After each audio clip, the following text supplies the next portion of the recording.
നമസ്കാരം. രാജ്യം വീണ്ടും ഒരു പൊതുതെരഞ്ഞെടുപ്പിന് കൂടി സാക്ഷ്യം വഹിക്കുകയാണ്. വാഴുന്നതും വീഴുന്നതും ആരെന്നറിയാൻ ആകാംക്ഷയോടെ പൊതുജനങ്ങളും. കഴിഞ്ഞ 5 വർഷത്തെ BJP ഭരണം രാജ്യത്ത് നേട്ടങ്ങൾ കൊണ്ടുവന്നുവോ? പ്രതിപക്ഷത്തിൻ്റെ ഇടപെടലുകൾ ഫലപ്രദമായിരുന്നുവോ? നമുക്ക് ചർച്ച ചെയ്യാം പടക്കളത്തിൽ. നമുക്കൊപ്പം അണിചേരുന്നു വിശിഷ്ട അതിഥികൾ. BJP തിരുവനന്തപുരം ജില്ലാ president advocate S. Suresh, KPCC മാധ്യമവിഭാഗം member advocate BRM Shafeer, CPM Thiruvananthapuram ജില്ലാ കമ്മിറ്റി അംഗവും യുവജനക്ഷേമ ബോർഡ് വൈസ് ചെയർമാനുമായ P. ബിജു. രാജ്യം തെരഞ്ഞെടുപ്പിനെ നേരിടാൻ പോകുമ്പോൾ തിരുവനന്തപുരം ലോക്സഭാ മണ്ഡലം എപ്പോഴും ചർച്ചാ വിഷയമാണ്. ഒരുപക്ഷെ കേരളത്തിലെ 20 പാർലമെന്റ് മണ്ഡലങ്ങളിലും ഏറ്റവും അധികം ശ്രദ്ധിക്കപ്പെടുന്ന മണ്ഡലം, വാശിയേറിയ വീറുറ്റ പോരാട്ടം നടക്കുന്ന ഒരു മണ്ഡലം. കഴിഞ്ഞ 10 വർഷക്കാലം കോൺഗ്രസ്സാണ് ഈ മണ്ഡലം പരിപാലിച്ചു പോരുന്നത്. BJPയുടെ 5 വർഷത്തെ ഭരണം രാജ്യത്ത് എന്തൊക്കെയാണ് നേട്ടങ്ങൾ കൊണ്ടുവന്നത്? പടക്കളത്തിൽ നമുക്ക് പരിശോധിക്കാം. Advocate S. സുരേഷ്, വലിയ വാഗ്ദാനങ്ങൾ മുന്നോട്ട് വെച്ചുകൊണ്ട് BJP 5 വർഷം ഭരിച്ച് ആ ഭരണത്തിൻ്റെ കാലാവധി അവസാനിക്കാൻ പോകുമ്പോൾ എന്തൊക്കെയാണ് BJP ഉയർത്തിക്കാട്ടി ഈ തെരഞ്ഞെടുപ്പിനെ നേരിടാൻ പോകുന്നത്? പ്രാദേശികമായ വിഷയങ്ങൾക്കപ്പുറം ദേശീയ തലത്തിലുള്ള വിഷയങ്ങൾ കൂടി ഈ തെരഞ്ഞെടുപ്പിൽ ചർച്ചാ വിഷയമാകും എന്നുള്ള കാര്യത്തിൽ യാതൊരു സംശയവുമില്ല. ഈ ഒരു പശ്ചാത്തലത്തിൽ BJPയുടെ അവകാശവാദങ്ങൾ എന്തൊക്കെയാണ്? തിരുവനന്തപുരം പാർലമെന്റ് മണ്ഡലത്തെ മുൻനിർത്തിക്കൊണ്ട് പരിശോധിക്കുമ്പോൾ, ദേശീയ വിഷയങ്ങൾ മുൻനിർത്തി പരിശോധിക്കുമ്പോൾ BJPയുടെ അവകാശവാദങ്ങൾ അല്ലെങ്കിൽ നേട്ടങ്ങൾ എന്തൊക്കെയാണ്? BJP എന്തു പറഞ്ഞുകൊണ്ടാണ് ഈ തെരഞ്ഞെടുപ്പിനെ നേരിടാൻ പോകുന്നത്? ഈ രാജ്യത്ത് 60 വർഷക്കാലം കോൺഗ്രസും ചില സമയത്ത് കമ്മ്യൂണിസ്റ്റ് പാർട്ടിയും ഒരുമിച്ച് ചേർന്നുള്ള ഭരണമാണ് നടന്നിരുന്നത്. അങ്ങനെയുള്ള 60 വർഷവും കഴിഞ്ഞ 5 വർഷം, അതായത് 60 മാസം, ആ 60 മാസത്തെ നരേന്ദ്രമോദി സർക്കാരിൻ്റെ ഭരണവും തമ്മിലുള്ള ഒരു താരതമ്യമായിരിക്കണം ഈ തെരഞ്ഞെടുപ്പ് എന്നത് ഏറ്റവും ആദ്യം ഉയർത്തിപ്പിടിച്ചത് BJP ആണ്. പ്രധാനമന്ത്രി തന്നെയാണ് അത്തരത്തിലുള്ളൊരു ക്യാമ്പയിൻ ആരംഭം കുറിച്ചത്. അതേ ക്യാമ്പയിൻ തന്നെയാണ് ഞങ്ങളുടെ ഈ തെരഞ്ഞെടുപ്പിലെ ഏറ്റവും പ്രധാനപ്പെട്ട മുദ്രാവാക്യം. 60 വർഷം കൊണ്ട് ഈ രാജ്യം അഴിമതിയുടെയും അരാജകത്വത്തിൻ്റെയും അതോടൊപ്പം തന്നെ വർഗീയ കലാപങ്ങളുടെയും സാധാരണക്കാരന് ജീവിക്കാൻ പറ്റാത്ത സാഹചര്യം സൃഷ്ടിക്കപ്പെടുകയും ദരിദ്രർ ദൈനംദിനം കൂടുതൽ ദാരിദ്ര്യത്തിലേക്ക് നിപതിക്കുകയും പട്ടിണി പാവങ്ങൾക്ക് ജീവിതത്തിൽ ഒരു സ്വപ്നവും ഉണ്ടാക്കാത്ത സാഹചര്യവുമാണ് 60 വർഷം ഈ രാജ്യം കണ്ടതെങ്കിൽ കഴിഞ്ഞ 60 മാസമായിട്ട് ഈ രാജ്യത്ത് അഭൂതപൂർവമായിട്ടുള്ള മാറ്റങ്ങൾ സംഭവിച്ചിരിക്കുന്നു. ദേശീയ തലത്തിൽ ഈ ഗവൺമെൻറ് എന്ന് പറയുന്നത് പാവപ്പെട്ടവനുമായിട്ട് ഒരുമിച്ച് നിൽക്കുന്നൊരു ഗവൺമെൻറ്റാണ്. ഈ രാജ്യത്ത് 60 വർഷക്കാലമായിട്ട് ദരിദ്ര ജനവിഭാഗങ്ങൾക്ക് നേരെ മുഖം തിരിച്ചു നിന്ന ഭരണകൂടങ്ങൾക്ക് മുഴുവൻ ബദലായി ദരിദ്ര ജനവിഭാഗങ്ങളുടെ ഭാഗമായിട്ടുള്ളൊരു ഭരണകൂടമായിട്ട് ഈ സർക്കാർ മാറിയിരിക്കുന്നു. അതേ സമയത്ത് തന്നെ 5 ലക്ഷം രൂപയുടെ നികുതിയുടെ വരുമാന പരിധി ഉയർത്തിക്കൊണ്ട് ഇവിടുത്തെ സാധാരണക്കാരനും ആ ശരാശരിക്കാരനും ഗുണകരമായിട്ടുള്ള പദ്ധതികളുമായിട്ട് മുന്നോട്ട് വന്നിരിക്കുന്നു. അതേ സമയത്ത് കള്ളന്മാരെയും പൂഴ്ത്തിവെപ്പുകാരെയും നിയന്ത്രിക്കാനും നിലയ്ക്ക് നിർത്താനുമായിട്ട് നോട്ട് നിരോധനം പോലെയുള്ള ഏറ്റവും വിപ്ലവകരമായിട്ടുള്ള പദ്ധതികൾ കൊണ്ടുവന്ന് 12 ലക്ഷം കോടി രൂപ കറൻസി, ആ കറൻസിയിൽ 0.93% ഒഴികെ ബാക്കി എല്ലാ കറൻസിയും ബാങ്കുകളിലേക്ക് എത്തിച്ച് ഈ രാജ്യത്തിൻ്റെ പൊതുധാരയിലേക്ക് എത്തിച്ചുകൊണ്ട് വലിയൊരു പരിവർത്തനം വരുത്തി. ഇതിൻ്റെയൊക്കെ ഗുണമിടത്ത പാവപ്പെട്ടവർക്ക് ലഭിക്കുന്ന ഒരു സാഹചര്യമുണ്ടായിരിക്കുന്നു.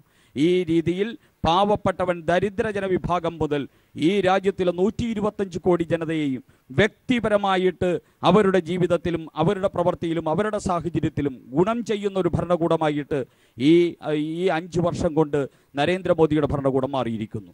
അതാണ് ഒരു പോയിന്റ്. രണ്ടാമത്തെ പോയിന്റ്, ഈ തിരുവനന്തപുരവും നരേന്ദ്രമോദിയുടെ ഭരണവുമായിട്ട് എന്താണ് ബന്ധം എന്നുള്ളതാണ്.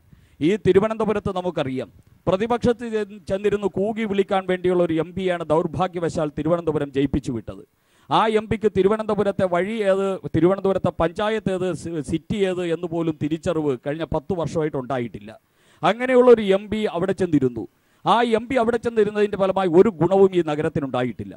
അദ്ദേഹം മുമ്പ് മന്ത്രിയായിരുന്നു. അദ്ദേഹം നേതൃത്വം നൽകുന്ന ഭരണകൂടമായിരുന്നു 10 വർഷക്കാലം ഈ രാജ്യം ഭരിച്ചത്. ആ സമയത്ത് കോൺഗ്രസ് ഇന്ത്യ ഭരിച്ചപ്പോഴോ അദ്ദേഹം കേന്ദ്രമന്ത്രി ആയിരുന്നപ്പോഴോ ഈ തിരുവനന്തപുരത്തിന് വേണ്ടി നയാ പൈസയുടെ പണിയെടുത്തിട്ടില്ല. പക്ഷെ ഇന്ന് നരേന്ദ്രമോദി ഇന്ത്യ ഭരിച്ചതിന് ശേഷം ഈ തിരുവനന്തപുരത്ത് 5000 കോടി രൂപയുടെ എങ്കിലും വികസന പദ്ധതികൾ ഈ 5 വർഷത്തിനുള്ളിൽ ഈ തിരുവനന്തപുരത്ത് വന്നിട്ടുണ്ട്. അത് വിഴിഞ്ഞം തുറമുഖത്തിൻ്റെ കാര്യമാണെങ്കിലും ഇപ്പോൾ നോക്കി നിൽക്കെ വികസിച്ചുകൊണ്ടിരിക്കുന്ന കഴക്കൂട്ടം കാരോട് ദേശീയപാതയുടെ കാര്യമാണെങ്കിലും ശിവഗിരി സർക്യൂട്ട് എന്ന രീതിയിൽ 100 കോടി രൂപ അനുവദിച്ച പദ്ധതിയുടെ കാര്യമാണെങ്കിലും പത്മനാഭസ്വാമി ക്ഷേത്രത്തിൻ്റെ വികസനത്തിന് വേണ്ടി അനുവദിച്ച 100 കോടി രൂപയാണെങ്കിലും നേമം റെയിൽവേ സ്റ്റേഷൻ്റെ പൂർത്തീകരണത്തിന് അതിൻ്റെ സെക്കൻഡ് ടെർമിനൽ എന്ന നിലയിൽ അത് വികസിപ്പിക്കാൻ വേണ്ടി പ്രഖ്യാപിച്ച 276 കോടി രൂപയാണെങ്കിലും അങ്ങനെ കോടാനുകോടി രൂപയുടെ വികസനം ഈ തിരുവനന്തപുരം നഗരത്തിൽ മാത്രം കൊണ്ടുവരാൻ നരേന്ദ്രമോദി സർക്കാരിന് സാധിച്ചു. അഡ്വക്കേറ്റ് BRM ഷഫീർ, 60 വർഷം 60 മാസം താരതമ്യമാണ് സുരേഷ് നടത്തിയിരിക്കുന്നത്. എങ്ങനെയായിരുന്നു BJPയുടെ കഴിഞ്ഞ 5 വർഷത്തെ ഭരണം? ജനങ്ങൾക്ക് എന്ത് നേട്ടമാണ് കൊണ്ടുവരാൻ കഴിഞ്ഞത്? ഒക്കെ പരിശോധിക്കണം. എന്താണ് കോൺഗ്രസിന്റെ പ്രതിനിധി എന്നുള്ള നിലയിൽ ഷഫീറിന്റെ വിലയിരുത്തൽ ഈ ഭാഗത്ത്? ബഹുമാനപ്പെട്ട സുരേഷ്, 60 വർഷത്തിൻ്റെയും 5 കൊല്ലത്തിൻ്റെയും താരതമ്യം പറഞ്ഞല്ലോ. 60 കൊല്ലത്തെ രാഷ്ട്രീയ ചരിത്രത്തിൽ ഇന്ത്യൻ നാഷണൽ കോൺഗ്രസ് എന്ത് ചെയ്തു എന്നുള്ളതിൻ്റെ ഉത്തരമാണ്. നിങ്ങൾ 5 കൊല്ലം ഉണ്ടാക്കി വെച്ച് കുറേ പ്രതിമകൾ ഉണ്ടാക്കി വെച്ചതുപോലെയല്ല 60 കൊല്ലക്കാലം ഈ രാജ്യത്തെ കോൺഗ്രസ് നയിച്ചുകൊണ്ടുപോയത്. നിങ്ങൾ പാകിസ്ഥാനിൽ നിന്ന് തീവ്രവാദികൾ വന്നപ്പോൾ എടുത്തിട്ടത് അദ്ദേഹത്തെ അവരടിച്ചോടിക്കാൻ വേണ്ടി ഉപയോഗപ്പെടുത്തിയത്, അല്ലെങ്കിൽ എടുത്ത് മറച്ചിട്ട് കൊടുക്കാൻ വേണ്ടി നിങ്ങൾ പ്രതിമകളല്ല ഉപയോഗപ്പെടുത്തിയത്. ഇന്ത്യൻ നാഷണൽ കോൺഗ്രസ് രാജ്യത്തിൻ്റെ സുരക്ഷയ്ക്ക് വേണ്ടി ഉണ്ടാക്കി വെച്ച മെഗും മിറാഷുമാണെന്നുള്ള കാര്യം നിങ്ങൾ മറന്നു പോകും. 2 റാഫേലും എന്തുകൊണ്ട് ചർച്ച ചെയ്യാം? ഞങ്ങളെ സംബന്ധിച്ചിടത്തോളം ഈ രാജ്യത്തെ കണ്ടെത്തിയ ഇന്ത്യൻ നാഷണൽ കോൺഗ്രസിന് ഈ രാജ്യത്തെ വീണ്ടെടുക്കാൻ കിട്ടുന്ന ഒരു അവസരമായിട്ടാണ് ഞങ്ങൾ ഈ തെരഞ്ഞെടുപ്പിനെ കാണുന്നത്. 5 കൊല്ലം കൊണ്ട് കുറെ ശതകോടീശ്വരന്മാരെ രക്ഷപ്പെടുത്തിനപ്പുറം എയർപോർട്ടുകൾ അടച്ചിട്ടുകൊണ്ട് എയർപോർട്ടുകൾക്ക് ഗ്രീൻ സിഗ്നൽ വഴി ശതകോടീശ്വരന്മാരെ ഈ രാജ്യത്തിലെ മുഴുവൻ കൊള്ളയടിച്ചു കൊണ്ടുപോയ അംബാനിമാരെ പോലെ, അദാനിമാരെ പോലെ, വിജയമല്യമാരെ പോലുള്ള ശതകോടീശ്വരന്മാരെ രാജ്യത്തിന് പുറത്തേക്ക് ധനകാര്യ വകുപ്പ് മന്ത്രിയുമായി ചർച്ച ചെയ്തിട്ട് പോകാനുള്ള അവസരം കൊടുത്തതിനപ്പുറം ഈ രാജ്യത്തിലെ പട്ടിണി പാവങ്ങൾക്ക് വേണ്ടി അവർ എന്ത് എന്നാ പറയുന്നത്?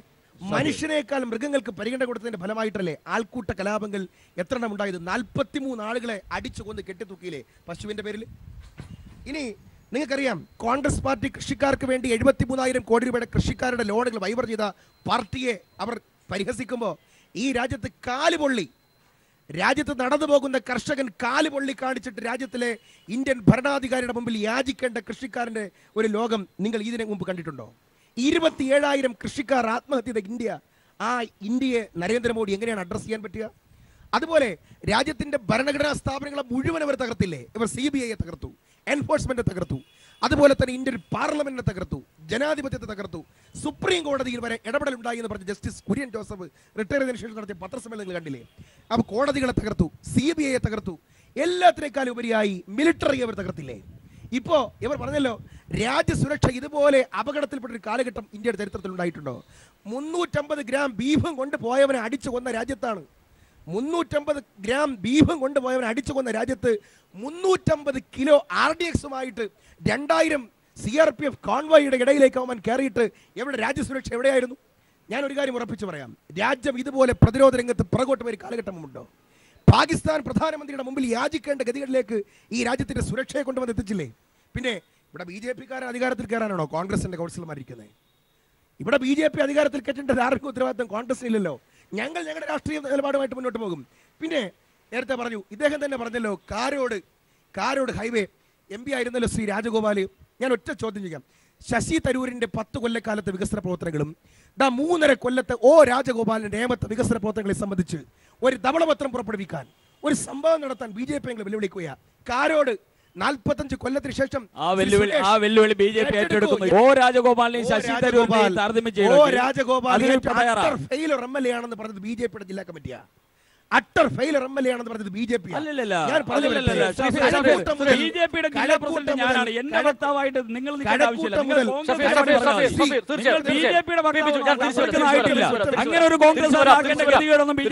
അതായത് BJPയും UDFും മുന്നോട്ട് വയ്ക്കുന്ന വികസന കാഴ്ചപ്പാടിനപ്പുറം LDF ഒരു മതേതര ബദൽ കാഴ്ചപ്പാടുമായി മുന്നോട്ട് പോകുന്ന സാഹചര്യം.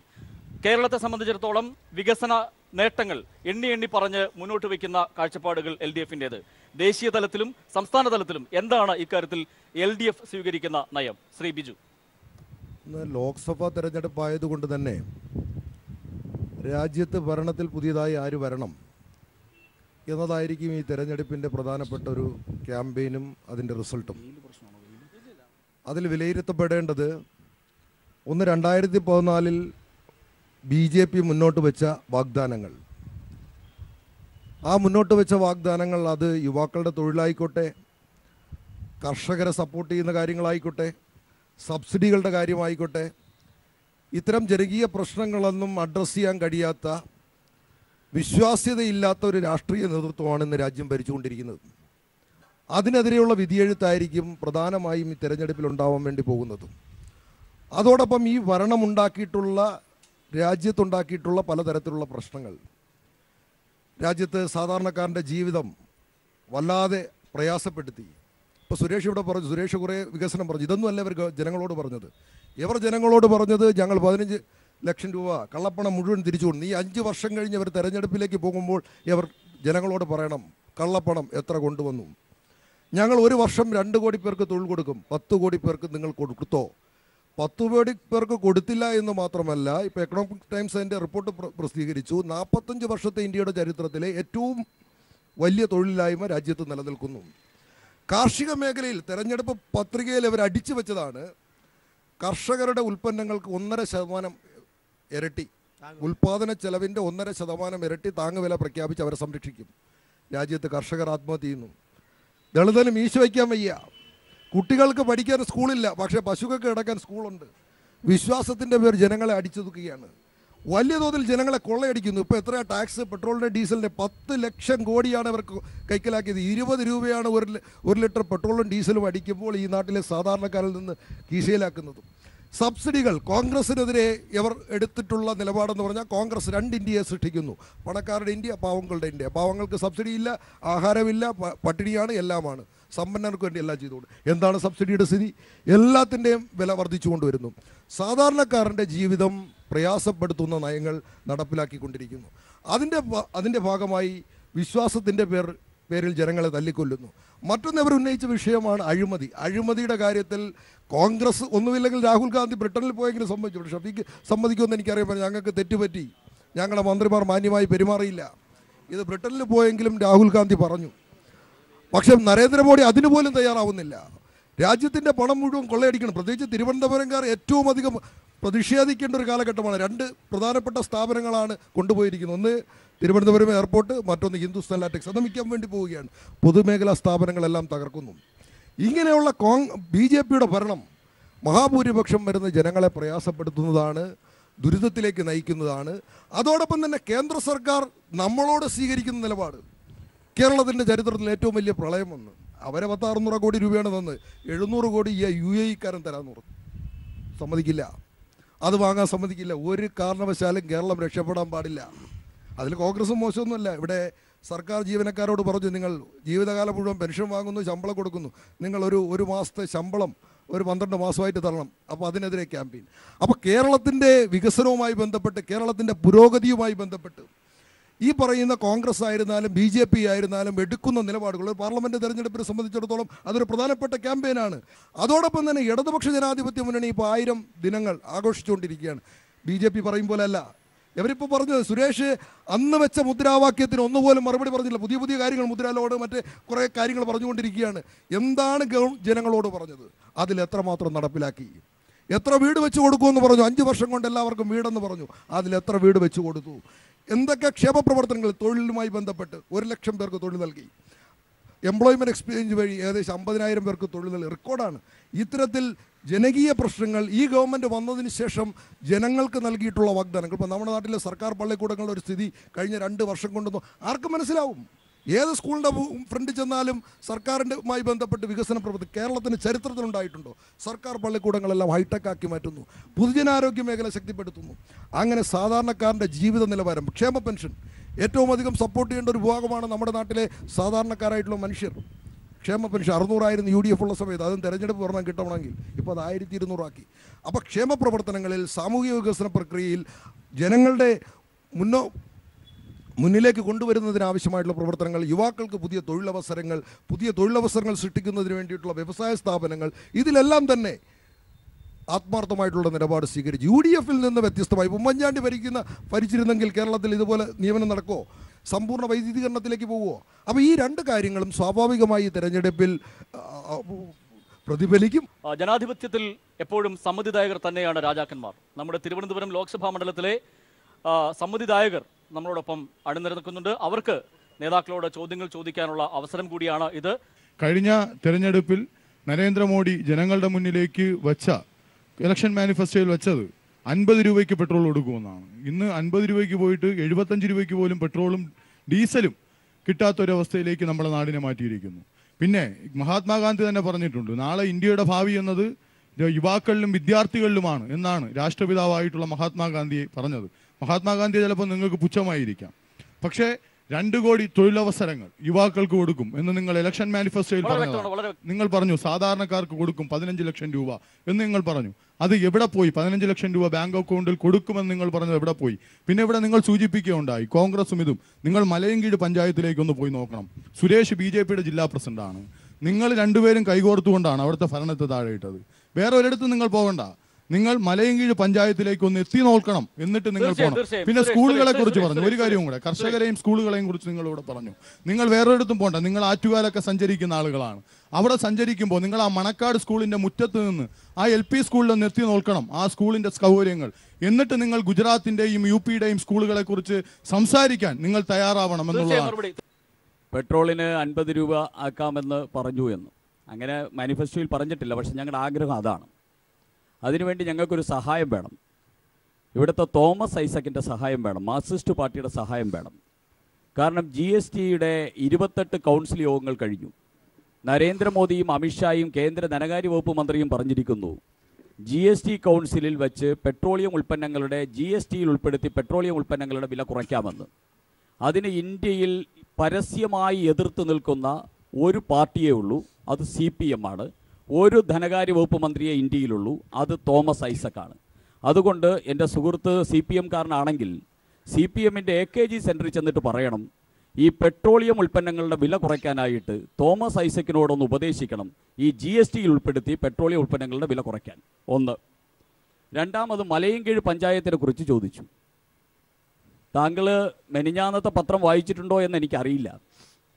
ഞങ്ങൾ മലയൻകീഴുണ്ടായിരുന്ന മാർക്സിസ്റ്റ് പാർട്ടിയുടെ ഭരണത്തെ വലിച്ച് താഴെയിട്ടു.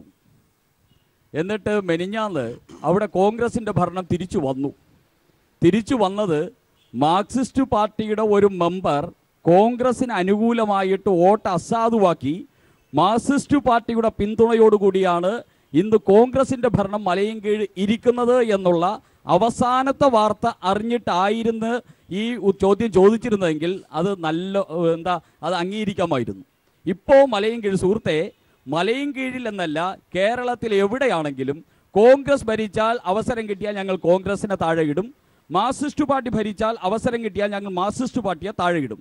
പക്ഷേ മലയൻകീഴിൽ ഞങ്ങൾ മാർക്സിസ്റ്റ് പാർട്ടിയുടെ ഭരണത്തെ താഴെയിട്ടു. ഇപ്പോൾ 15 ദിവസം കഴിഞ്ഞ് അവിടെ പ്രസിഡന്റ് തെരഞ്ഞെടുപ്പ് വന്നപ്പോൾ മാർക്സിസ്റ്റ് പാർട്ടിയുടെ മെമ്പർ മാറി നിന്ന് കൊടുത്തിട്ട് കോൺഗ്രസിന് അധികാരത്തിലേറ്റിയിരിക്കുന്നു. ഇന്ന് കോൺഗ്രസിന്റെ പ്രസിഡന്റാണ് അവിടെ ഭരിക്കുന്നത് എന്ന് താങ്കൾ മനസ്സിലാക്കണം. രാജഗോപാൽ, നേമത്ത് അദ്ദേഹം ജയിച്ചതിന് ശേഷം ഇന്ന് കോടാനുകോടി രൂപയുടെ പദ്ധതികൾ നേമത്ത് വന്നു കഴിഞ്ഞു. അതിൽ 2-3 പദ്ധതികൾ ഞാൻ നേരത്തെ തന്നെ പറഞ്ഞു. നേമം റെയിൽവേ സ്റ്റേഷന്റെ ഉദ്ഘാടനം ഇതാ 7-ാം തീയതി നടക്കാൻ പോവുകയാണ്. നേമം റെയിൽവേ സ്റ്റേഷന് 276 കോടി രൂപയാണ്. അതോടൊപ്പം തന്നെ താങ്കളുടെ വീട്ടിനടുത്ത് സ്റ്റാറ്റിസ്റ്റിക്സ് ഡിപ്പാർട്ട്മെൻറ്റിൻ്റെ ഒരു പുതിയ ഓഫീസ്, കേന്ദ്ര സർക്കാരിൻ്റെ ഓഫീസ് കൊണ്ടുവന്നു കഴിഞ്ഞു. കരമന മുതൽ തിരുവല്ലം വരെയുള്ള പാത വികസിപ്പിക്കാൻ വേണ്ടി 246 കോടി രൂപയുടെ പദ്ധതി വന്നു കഴിഞ്ഞു. അതോടൊപ്പം തന്നെ ശ്രീചിത്ര ഇൻസ്റ്റിറ്റ്യൂട്ട്, പൂജപ്പുരയിൽ നിൽക്കുന്ന ശ്രീചിത്ര ഇൻസ്റ്റിറ്റ്യൂട്ടിന് വേണ്ടി കേന്ദ്ര സർക്കാരിൻ്റെ കയ്യിൽ നിന്ന് 50 കോടി കൊണ്ടുവന്നു. ഞങ്ങൾ കേന്ദ്ര സർക്കാരിൻ്റെ കയ്യിൽ നിന്ന് തന്നെ നേമം മണ്ഡലത്തിൽ ഏകദേശം 500-800 കോടി രൂപയുടെ വികസന പദ്ധതികൾ ഇപ്പോൾ നടപ്പാക്കിക്കൊണ്ടിരിക്കുന്നു എന്ന അഭിമാനത്തോട് പറയുക. അഡ്വക്കേറ്റ് സുരേഷിന് മറുപടി ബിജുവിനും ഉണ്ടാകും, ഒപ്പം ഷഫീറിനും ഉണ്ടാകും. ശ്രീ ബിജു. ഒന്ന്, തിരുവനന്തപുരത്തെ ജനങ്ങൾ വിവേകമുള്ളവരാണ്. ഈ മോദി പറയുന്നത് പോലെ ഒന്ന് സുരേഷ് പറഞ്ഞാലൊന്നും തിരുവനന്തപുരത്ത് ആരും വിശ്വസിക്കാൻ പോകുന്നില്ല. എന്താ പ്രശ്നം എന്ന് പറഞ്ഞാൽ, ഇപ്പോൾ തിരുവനന്തപുരം കോർപ്പറേഷൻ നമുക്ക് കംഫർട്ടബിളായിട്ട് ഭരിക്കാനുള്ള ഭൂരിപക്ഷം ഇവിടെ ഉണ്ട്. കോൺഗ്രസും വേണ്ട, BJPയും വേണ്ട. നിങ്ങൾ ഒന്നിച്ച് വേണമെങ്കിൽ നിങ്ങൾ നോക്കിക്കോ. ഇപ്പോൾ പെട്രോളിൻ്റെ ഡീസലിൻ്റെ വില പറഞ്ഞു. നമ്മൾ മനസ്സിലാക്കേണ്ടത് 18 മുതൽ 20 രൂപയാണ് 1 ലിറ്റർ പെട്രോൾ ഈ നാട്ടിലെ പാവപ്പെട്ടവൻ കർഷകൻ 1 ലിറ്റർ പെട്രോൾ പോയി അടിക്കപ്പോൾ ഈ കേന്ദ്ര സർക്കാർ കൊള്ളയടിക്കുന്നത് 18 മുതൽ 20 വരെ. ഇപ്പോൾ സുരേഷ് പറഞ്ഞ കണക്കാണെങ്കിൽ ഞങ്ങൾക്ക് ആകെ ഒരു ധനകാര്യമന്ത്രിയാണ് ഉള്ളത്. ഇവർക്ക് എത്രയുണ്ട്? 21 ഉണ്ടായിരുന്നു, ഇപ്പോൾ 17-18 വീണ്ടും ഉണ്ട്. നിങ്ങൾ BJP ഒരു നയപരമായ തീരുമാനം എടുത്ത് എല്ലാം നിങ്ങളാക്കിയല്ലോ. നിങ്ങൾ എന്തിനൊക്കെ ആക്കിയത്? ഏതിനാണ് അവർ GST പെടുത്താത്തത്?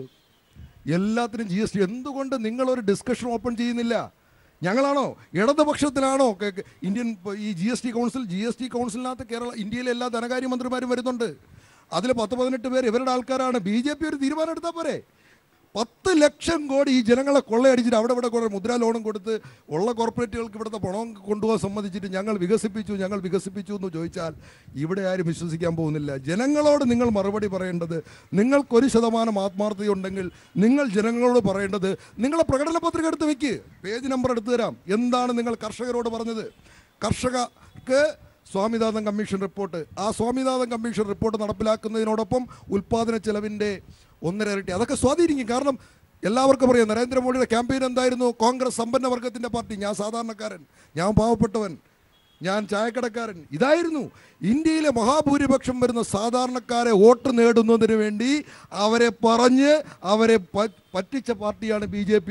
അതിന് ജനങ്ങൾ പ്രതികരിക്കും. ഇവിടെ മുന്നോക്ക റിസർവേഷൻ എത്ര വരുമാനം വരുന്നത്? ഇതെല്ലാം മനസ്സിലാക്കി വോട്ട് ചെയ്യാനും ഇതൊക്കെ പരിശോധിക്കാനുമുള്ള നിലവാരമുള്ള വിശ്വാസ്യതയുള്ള മനസ്സിലാക്കാനുള്ള ബുദ്ധിയും വിവേകവുമുള്ള ജനങ്ങളാണ് കേരളത്തിലെ ജനങ്ങൾ. നിങ്ങൾക്ക് ഈ തെരഞ്ഞെടുപ്പിൽ പറഞ്ഞു പറ്റിക്കാൻ വേണ്ടി സാധിക്കില്ല. മോദി ഇന്ത്യയിലെ തന്നെ ഏറ്റവും വിശ്വാസ്യതയില്ലാത്ത രാഷ്ട്രീയ നേതാവ്, ആ വിശ്വാസ്യതയില്ലാത്ത ഒരു രാഷ്ട്രീയ നേതാവ് ഇന്ത്യൻ ഭരിക്കാൻ പാടില്ല എന്ന നിലപാടായിരിക്കും ഈ തെരഞ്ഞെടുപ്പിൽ സാധാരണ ജനങ്ങൾ സ്വീകരിക്കാൻ വേണ്ടി പോകുന്നത്. അഴിമതിയെക്കുറിച്ചൊക്കെ വല്ലാതെ പറഞ്ഞല്ലോ. ഞാനൊരു കാര്യം പറയട്ടെ, ഇന്ത്യയുടെ സമ്പദ് വ്യവസ്ഥ 100 കിലോമീറ്റർ സ്പീഡിൽ ഓടിക്കൊണ്ടിരുന്ന സമ്പദ് വ്യവസ്ഥയിൽ ഒരു മണ്ടത്തരം കാണിച്ചുകൊണ്ട് ഓടിക്കൊണ്ടിരിക്കുന്ന കാറിന് നേരെ ടയറിന് നേരെ വെടിവെച്ചതുപോലെയല്ലേ ഇവിടെ ഉണ്ടാക്കിയെടുത്ത് നോട്ട് നിരോധനം? 1 രൂപ തിരിച്ചു വരാതിരുന്നോ? തീവ്രവാദം കുറഞ്ഞോ? കള്ളപ്പണം പിടിച്ചോ? കള്ളപ്പണം പിന്നെ ലക്ഷക്കണക്കിന് കോടിയുടെ കള്ളപ്പണം തിരിച്ചുകൊണ്ടുവന്നവർ കൊണ്ടുവന്നോ? പക്ഷേ സുരേഷ് ഞാൻ പറയട്ടെ, ഇവിടെ 1 സെന്റ് സ്ഥലം വിറ്റാൽ 2 പെൺകുട്ടികളെ കെട്ടിക്കാവുന്ന സാഹചര്യം കേരളത്തിലുണ്ടായിരുന്നു. ഇത് നടക്കുമോ? രാജ്യത്തിന്റെ മുഴുവൻ നിർമ്മാണ മേഖലയും സ്തംഭിച്ചില്ലേ? രാജ്യത്തിന്റെ റിയൽ എസ്റ്റേറ്റ് സ്തംഭിച്ചില്ലേ? രാജ്യത്തിലെ പെട്ടിക്കടക്കാരന്മാർ മൊത്തം പൂട്ടിയില്ലേ? രാജ്യത്തിലെ തുണിക്കടകളും GST വന്നതോടുകൂടി ചെറുകിട കച്ചവടക്കാരും മുഴുവൻ പൂട്ടിയില്ലേ? രാജ്യത്തിലെ ആട്ടോറിക്ഷക്കാരന് തൊഴിലായി ഉണ്ടായില്ലേ? എല്ലാത്തിന്റെ ഉത്തരവാദിത്വം GST ആണ്, നോട്ട് നിരോധനമാണ്. നോട്ട് നിരോധനത്തിന്റെ അടി കിട്ടാത്ത ഒരാളുണ്ടോ ഇന്ത്യയിൽ?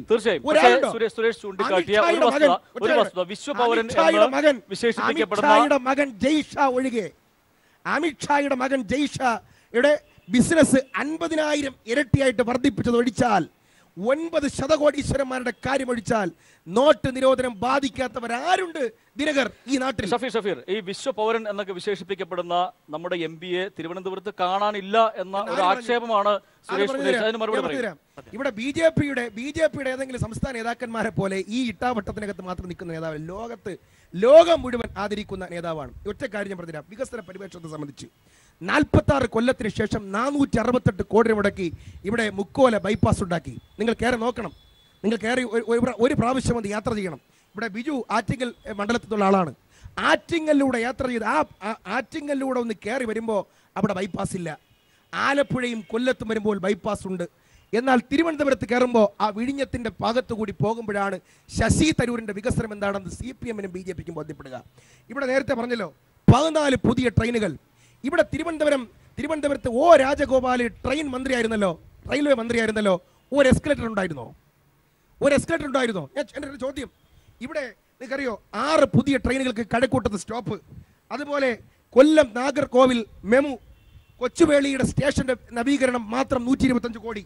കേരളത്തിലെ ഏറ്റവും വലിയ ആകാശപാത, പിന്നെ റെയിൽവേ ആകാശപാത കൊച്ചുവേളിയിൽ 5 എസ്കലേറ്ററുകൾ, 100 പുതിയ ട്രെയിൻ കോച്ചുകൾ, സൗജന്യ വൈഫൈ, തിരുവനന്തപുരം റെയിൽവേ സ്റ്റേഷന്റെ ഡിവിഷൻ വിഭജനത്തെ എതിർത്തത് ഉൾപ്പെടെ ലൈറ്റ് മെട്രോ ഉൾപ്പെടെയുള്ള പ്രോജക്റ്റുകളുടെ തുടക്കം ഉൾപ്പെടെ നോക്കുമ്പോൾ തിരുവനന്തപുരത്തിന്റെ ചരിത്രത്തിലെ ഏറ്റവും വലിയ റെയിൽവേ വികസനം. തിരുവനന്തപുരത്തിന്റെ റെയിൽവേ വികസനത്തിൽ ശശി തരൂരിനെ ഒഴിവാക്കാൻ പറ്റുമോ? തിരുവനന്തപുരം വിമാനത്താവളത്തിന്റെ ഇപ്പൊ കാണുന്ന അന്താരാഷ്ട്ര ടെർമിനൽ ആര് കൊണ്ടുവന്നതാ? നമ്മൾ നേരെ അപ്പുറത്ത് കൂടിയതാ. ഇപ്പോൾ അപ്പുറത്ത് ശംഖുമുഖം തുറമുഖത്തിന്റെ ഭാഗത്തു കൂടി കയറി വരുന്ന ഇപ്പോഴത്തെ ഡൊമസ്റ്റിക് എയർപോർട്ടല്ലേ നമ്മൾ 50 കൊല്ലം ഉപയോഗിച്ചത്? ഇപ്പോൾ കാണുന്ന തിരുവനന്തപുരം അന്താരാഷ്ട്ര ടെർമിനൽ ആര് കൊണ്ടുവന്നു? ശശി തരൂർ. ആങ്കർ യൂണിറ്റ് ആര് കൊണ്ടുവന്നു? ശശി തരൂർ. തിരുവിതാംകൂർ ദേവസ്വം ബോർഡ് പിരിച്ചുവിടണം. ആ പിരിച്ചുവിടുന്നത് ഈ നാട്ടിലെ ഭക്തജനങ്ങളോട് നിങ്ങൾക്ക് എന്താണ് ഉത്തരവാദിത്വം? ആ പിരിച്ചുവിടുന്നതുമായി ബന്ധപ്പെട്ട് BJPക്ക് എന്താണ് പറയാനുള്ളത്? ഇതിന് ബദൽ സംവിധാനമായിട്ട് അവർ മുന്നോട്ട് വെക്കുന്നത് എന്താണ്? ഞങ്ങൾക്ക് ഒരു പ്രഖ്യാപിതമായിട്ടുള്ള നിലപാടുണ്ട്. ക്ഷേത്രം ഭരിക്കേണ്ടത് ക്ഷേത്രവിശ്വാസികളല്ലാത്തവരല്ല, ക്ഷേത്രം ഭരിക്കേണ്ടത് വിശ്വാസികളാണ്. ദൈവത്തിൽ വിശ്വസിക്കുന്നവർ ക്ഷേത്രം ഭരിക്കണം. അല്ലാതെ ദൈവത്തെ നശിപ്പിക്കാൻ വിശ്വസിക്കുന്നവർ ദൈവങ്ങളിരിക്കുന്ന ക്ഷേത്രം ഭരിക്കണ്ട. അതുകൊണ്ട് അത് ദേവസ്വം ജീവനക്കാരെ ഒരു രീതിയിലും ബാധിക്കുന്ന വിഷയമല്ല. ശബരിമല വിഷയത്തിൽ വളരെ വ്യക്തമാണ് BJPയുടെ നിലപാട്. കാരണം കേരളത്തിൽ ഈ ശബരിമല വിഷയം കൊണ്ട് ഈ കേരളത്തിലെ വിശ്വാസി സമൂഹത്തെ മുഴുവൻ വഞ്ചിച്ചതും ചതിച്ചതും പിണറായി വിജയൻ സർക്കാരാണ്. അവർക്ക് കൂട്ടായിട്ട് കോൺഗ്രസ്സുകാരുണ്ടായിരുന്നു. ഞങ്ങൾക്ക് ഒരൊറ്റ കാര്യം മാത്രമേ പറയാനുള്ളൂ. ശബരിമലയെ തൊട്ടുകളിച്ച ഈ സർക്കാരിന് തിരുവനന്തപുരത്തെ ജനത ശക്തമായിട്ടുള്ള മറുപടി നൽകും. അതോടൊപ്പം തന്നെ ശബരിമല വിശ്വാസത്തിനെ വഞ്ചിച്ച, പുറകിൽ നിന്ന് കുത്തിയ കോൺഗ്രസ്സിന്, ഈ ശബരിമലയിൽ ശരണം വിളിച്ച് പോയ വനിതകളെ സ്റ്റോക്ക്ഹോം സിൻഡ്രം ബാധിച്ചവരാണ് എന്ന് പറഞ്ഞ് അധിക്ഷേപിച്ച മാന്യനാണ് ശശി തരൂർ. അദ്ദേഹത്തിൻ്റെ മൂന്നാമത്തെ ഭാര്യ അധിക്ഷേപിച്ചപ്പോൾ സംഭവിച്ചത് നമ്മൾ കണ്ടു. അതേ രീതിയിൽ അദ്ദേഹം കേരളത്തിലെ മുഴുവൻ ശബരിമല ഭക്തരായിട്ടുള്ള മുഴുവൻ സ്ത്രീകളെയും സ്റ്റോക്ക്ഹോം സിൻഡ്രം ബാധിച്ചവരാണെന്ന് പറഞ്ഞ് അധിക്ഷേപിച്ചു. അതോടൊപ്പം തന്നെ പഴയ മീശ നോവൽ വന്ന സമയത്ത് ആ മീശ നോവലിൽ ക്ഷേത്രങ്ങളിൽ പോകുന്ന സ്ത്രീകൾ ഈറിനണിഞ്ഞു പോകുന്നത് അവരുടെ ലൈംഗിക ഇത് പ്രകടിപ്പിക്കാനാണ് എന്ന് പറഞ്ഞപ്പോൾ അതിനെ പിന്തുണച്ച MP-യും കൂടിയാണ് ഈ ശശി തരൂർ. അതുകൊണ്ട് ശശി തരൂരിൻ്റെയും പിണറായി വിജയൻ സർക്കാരിൻ്റെയും മനോഭാവം ഒന്ന് തന്നെയാണ്: സ്ത്രീകളെ അപമാനിക്കുക, ശബരിമലയെ തകർക്കുക, വിശ്വാസത്തെ വഞ്ചിക്കുക എന്നുള്ളത്. ശ്രീ ബിജു, പിണറായി വിജയൻ സർക്കാർ വിശ്വാസികളുടെ വിശ്വാസത്തെ തകർത്തു, ക്ഷേത്രങ്ങൾ തകർക്കാനാണ് ശ്രമിക്കുന്നത്, സുരേഷിന്റെ ആക്ഷേപമാണ്. ഇവിടെ സംഭവിച്ചത് സുപ്രീം കോടതി ഒരു വിധി ഉണ്ടാവുന്നു. ആ സുപ്രീം കോടതി വിധി ഉണ്ടാവുന്നതിന് വേണ്ടി നാട് നീളെ പിണറായി വിജയനെ ചീത്ത വിളിച്ചിട്ട് എന്താ കാര്യം? എന്തിനാ അവർ ശബരിമലയിൽ കമ്പം തടിയും ആയുധങ്ങളുമായി സാവകാശം തേടിയില്ല എന്നുള്ള ആക്ഷേപമുണ്ട്. എന്ത് സാവകാശം? സാവകാശം തേടിയില്ല, സംസ്ഥാന സർക്കാർ സാവകാശം തേടിയില്ല. സംസ്ഥാന സർക്കാരിന്റെ ജോലി എന്താണ്? ഇത് നമ്മൾ മനസ്സിലാക്കേണ്ടത് തിരുവനന്തപുരം പോലുള്ള മണ്ഡലമാണ്, അഭ്യസ്തവിദ്യരായിട്ടുള്ള ആൾക്കാരാണ്. ഇവിടെ സുപ്രീം കോടതിയുടെ ഒരു ഭരണഘടനാ ബെഞ്ചിന്റെ വിധി വരികയാണ്. ആ വിധി എന്താ? ഇവർ 127 വക്കീലന്മാർ അവർക്ക് വേണ്ടി, ഈ പറഞ്ഞവർക്ക് വേണ്ടി ഹാജരായി. ആ 127 വക്കീലന്മാരും അവിടെ വാദിച്ചത് ശബരിമലയിൽ സ്ത്രീകൾ കയറാൻ പാടില്ല. 3 പേരാണ് തിരിച്ചു വാദിച്ചത്. അതിനുശേഷം സുപ്രീം കോടതിയുടെ കോൺസ്റ്റിറ്റ്യൂഷൻ ബെഞ്ച് ഒരു വിധി പറയുകയാണ്. ആ വിധി പറയുന്നത് എന്ത് വെച്ചിട്ടാണ്? സ്ത്രീ പുരുഷ തുല്യതയാണ്. അല്ലെങ്കിൽ 91 മുമ്പ് അവിടെ ആള് കയറിയിട്ടില്ല എന്ന് വരുത്തണം. ഇവിടെ 91 മുമ്പ് അവിടെ ആള് കയറിയിട്ടുണ്ട് എന്ന രേഖ കൊണ്ട് ഹാജരാക്കിയത് BJPയുടെ നേതാക്കന്മാരാ, BJPയുടെ പത്രമാണ്. അതാണ് ഒരു രേഖയാക്കി വെച്ചത്. അവിടെ ദേവസ്വം കമ്മീഷൻ അവരുടെ പേരക്കുട്ടിക്ക് ചൊറൂണ് കൊടുക്കുന്നതിന്റെ പടം ആരാ പ്രസിദ്ധീകരിച്ചത്? ഇതെല്ലാം അവിടെ നടന്നുകൊണ്ടിരുന്നു. ഇപ്പോൾ അവിടെ ഉണ്ടായത് എന്താ സംഭവം? അവിടെ കമ്പും തടിയും കല്ലും. ഞാൻ പറയുന്നത്, എങ്ങനെയാണ് ഈ സ്ത്രീകളെ ഇങ്ങനെ ആക്രമിക്കാൻ കഴിയുന്നത്? ഏത് വിശ്വാസത്തിൻ്റെ പേരിലാണ് സ്വാമിയെ ശരണായപ്പോൾ വിളിച്ചിട്ട് ചീത്ത വിളിക്കുന്നത്? ഏത് വിശ്വാസത്തിൻ്റെ പേരിലാണ് പോലീസ് സ്റ്റേഷനിൽ പോയി ശരണം വിളിക്കുന്നത്? ഏത് വിശ്വാസത്തിൻ്റെ പേരിലാണ് സെക്രട്ടേറിയറ്റിൽ പോയി ശരണം വിളിക്കുന്നത്? ഇവിടെ ശബരിമലയുടെ ശാന്തി തകർക്കുക, അവിടെ അക്രമം ഉണ്ടാക്കുക, പോലീസിനെ ആക്രമിക്കുക. അപ്പോൾ സ്വാഭാവികമായിട്ട് പ്രതികരിക്കും. ആ രൂപത്തിലേക്ക് ഒരു കലാപം സൃഷ്ടിക്കാൻ വേണ്ടി കേരളത്തിൽ ശ്രമിച്ചു. എന്നിട്ട് അവർ കാണിച്ചെന്താ? പാതിരാത്രി ഒരു സ്ത്രീ അവിടെ കയറി, പോലീസ് അറസ്റ്റ് ചെയ്തു. പിറ്റേന്ന് നേരം വെളുത്ത് വാർത്താൽ ഈ സെക്രട്ടേറിയറ്റ് നടയിലുള്ള ഒരാൾ ആത്മഹത്യ ചെയ്തു. വേറെന്തോ കാരണത്തിനാണ് ആത്മഹത്യ ചെയ്തത്. പിറ്റേ ദിവസം രാവിലെ ഹർത്താൽ. അവിടെ ലാഹയിൽ ഒരാൾ ആക്സിഡന്റ് മരിച്ചു, അതിൻ്റെ പിറ്റേ ദിവസം ഹർത്താൽ. ഈ രൂപത്തിൽ കേരളത്തിൻ്റെ ഐക്യം തകർക്കുക, കേരളത്തിൻ്റെ മാനവികത. എന്താ? ഇവിടെ സാക്ഷരതയുള്ള ജനങ്ങളല്ലേ കേരളത്തിലുള്ളത്? അവർക്കറിയില്ലേ ഇത് സുപ്രീം കോടതിയുടെ വിധിയാണ്, അതിലെന്തെങ്കിലും മാറ്റം വരുത്തണമെങ്കിൽ സുപ്രീം കോടതി നിലപാട് സ്വീകരിക്കണം. എന്തിന് ഈ BJP ഇത്ര വാശി പിടിക്കുന്നു? ഒരു ഓർഡിനൻസ് ഒക്കെ ഇറക്കിയാൽ പോരെ? അപ്പോൾ കേരളത്തിൽ കുഴപ്പം സൃഷ്ടിക്കുക, കേരളത്തിലെ ജനങ്ങളെ ഭിന്നിപ്പിക്കുക. ആ ഭിന്നിപ്പിക്കാൻ ശ്രമിക്കുന്ന എവർക്കെതിരെ അതിശക്തമായ നിലപാട് കേരളത്തിലെ ജനങ്ങൾ സ്വീകരിക്കും. തീർച്ചയായും RSSന് വല്ലാത്ത കലിപ്പുണ്ട്. ഞങ്ങൾക്കറിയാം, നരേന്ദ്രമോദിക്കും അമിത്ഷായ്ക്കും RSSും നോട്ടമിടുന്ന ഒരാൾ തന്നെയാണ് ശശി തരൂർ. ഞങ്ങൾക്കറിയാം, ശിവലിംഗത്തിൽ ശിവലിംഗത്തിൽ പറ്റിപ്പിടിച്ച തേളാണ് RSS എന്ന് പറഞ്ഞ് അന്ന് മുതൽ തുടങ്ങിയതാണ് അവരുടെ വൈരാഗ്യം. ഞങ്ങൾ ഇപ്പോഴും പറയാം, RSS ശ്രമിക്കുന്നത് ഇവിടെ ഹിന്ദു പാകിസ്ഥാനാക്കാൻ ശ്രമിക്കുന്നത് ആർജവത്തോടെ ഇന്ത്യൻ പാർലമെന്റിനകത്തും പുറത്തും പറഞ്ഞ നേതാവാണ് ശശി തരൂർ. RSSന്റെ ഔദാര്യം ശശി തരൂരിന് വേണ്ട. ഈ തെരഞ്ഞെടുപ്പിൽ കൈരളി ചാനലിനോട് കോൺഗ്രസിന്റെ വക്താവ് പറയാ, RSSകാരന്റെ ഒരുത്തന്റെ വോട്ടും ശശി തരൂരിന് വേണ്ട. RSSകാരനെ സപ്പോർട്ട് ചെയ്തുകൊണ്ടുള്ള ഒരൊറ്റ വോട്ടും ശശി തരൂരിന് വേണ്ട. RSSനെ എതിർത്തുകൊണ്ട് തന്നെ ശശി തരൂർ ലക്ഷം വോട്ടിന് ഇവിടെ ജയിക്കും. ഒറ്റ ചോദ്യം, ഇവിടെ കൺകറന്റ് ലിസ്റ്റ് നിങ്ങൾക്കറിയാലോ. ഇവിടെ ശോഭാ സുരേന്ദ്രൻ അറിയൂടായിരിക്കും, അഡ്വക്കേറ്റ് സുരേഷ് അറിയാലോ കൺകറന്റ് ലിസ്റ്റ്. ഞാൻ ചോദിക്കട്ടെ സുരേഷേ, ഒറ്റ ഇവിടെ അടി അറിയേണ്ട, തേങ്ങയും അറിയേണ്ട, ഭക്തരെയും വെക്കേണ്ട, ഹർത്താലും വേണ്ട, ഈ പാവപ്പെട്ട കുട്ടികളെ മുഴുവൻ അടിക്കേസിൽ പ്രതിയാക്കി ജയിലിൽ ഇടേണ്ട ഒരു കലാപം വേണ്ടല്ലോ. ശ്രീ നരേന്ദ്രമോദി അമിത്ഷായോട് നിന്ന് പറഞ്ഞതിന് ശേഷം കൺകറന്റ് ലിസ്റ്റിൽ പെടുന്ന ശബരിമലയിൽ വിശ്വാസികൾക്ക് വേണ്ടി നിയമനിർമ്മാണം നടത്താൻ ഒരു ദിവസം വേണോ? മുത്തലാഖ് ബില്ല്, മുസ്ലിങ്ങളുടെ മുത്തലാഖ് ബില്ലിനെ എണ്ണിച്ചുട്ട അപ്പം പോലെ പാസ്സാക്കി എടുക്കാൻ വെറും 24 മണിക്കൂർ വേണ്ടല്ലോ CPM-നും അല്ല പിന്നെ BJP-ക്കും അമിത്ഷായ്ക്കും. എന്തുകൊണ്ട് ശബരിമലയിൽ നിയമനിർമ്മാണം കേന്ദ്രം നടത്തിയില്ല? 1. 2, ആരാ ഭക്തി പ്രസിജ, ആരാ പ്രേരണകുമാരി, ആരാ ലക്ഷ്മി ശാസ്ത്രി, ആരറിയോ, ആരാ ലക്ഷ്മി പാൽ? 5 പെണ്ണുങ്ങൾ ശബരിമലയിൽ പെണ്ണ് കയറണമെന്ന് ആവശ്യപ്പെട്ടുകൊണ്ട് സുപ്രീം കോടതിയിൽ കേസ് കൊടുത്ത 5ഉം RSS. എന്തേ 42 റിവ്യൂ ഹർജികളിൽ ഒരാൾ പോലും, ഒരെണ്ണം പോലും സുരേഷിന്റെ RSS എന്തുകൊണ്ട് നേരിട്ട് കൊടുത്തില്ല? ഇവിടെ എത്രയോ കൊലക്കേസുകളിൽ വാദിച്ച ആളല്ലേ ശ്രീധരൻപിള്ള. എന്തേ ശ്രീധരൻപിള്ള നേരിട്ടൊരു റിവ്യൂ ഹർജി കൊടുത്തില്ല? എന്തേ കേസിൽ കക്ഷി ചേർന്നില്ല? നിങ്ങൾ പറഞ്ഞല്ലോ, നിങ്ങൾക്കറിയോ 40 ദിവസത്തെ വ്രതം 14 ദിവസമാക്കി ചുരുക്കണമെന്ന് പറഞ്ഞത് RSSന്റെ സുരേഷ് അല്ലേ? ഈ സുരേഷ് അല്ല, അവരുടെ അഖിലേന്ത്യാ സെക്രട്ടറി. അതുപോലെ തന്നെ നിങ്ങൾക്കറിയോ, ഇവിടെ അമ്പലത്തിൽ ആളെ കയറ്റിയില്ലെങ്കിൽ പട്ടാളക്കാരെ കൊണ്ട് കയറ്റണമെന്ന് പറഞ്ഞ സുബ്രഹ്മണ്യ സ്വാമി കോൺഗ്രസ് അല്ലല്ലോ? ആണോ? അല്ലല്ലോ. നിങ്ങൾക്കറിയാമല്ലോ എന്തേ TG മോഹൻദാസ് ഇപ്പോൾ ചാനൽ ചർച്ചയിൽ വരുന്നില്ല ശബരിമല വിഷയത്തിൽ? എന്താ നിലപാട്? അപ്പം ഞങ്ങളുടെ പ്രശ്നം ഇത്രയേ ഉള്ളൂ. ഇവിടെ കലാപം ഉണ്ടാക്കും, തേങ്ങ എറിയും, കല്ലെറിയും, ഹർത്താൽ നടത്തും, ഇതെല്ലാം ചെയ്ത് പ്രകോപനം ഉണ്ടാക്കുകയും ചെയ്യും, ഭക്തരെ എല്ലാം ഇങ്ങനെ കൊണ്ടുപോവുകയും ചെയ്യും. ഞങ്ങൾ പറയുന്നു, ഒറ്റ മിനിറ്റ് വേണ്ടല്ലോ അമിത്ഷായ്ക്ക് ഇവിടെ നിയമനിർമ്മാണം നടത്താൻ. കേസിൽ 42 റിവ്യൂ ഹർജികൾ ദിനകർ ആലോചിക്കണം.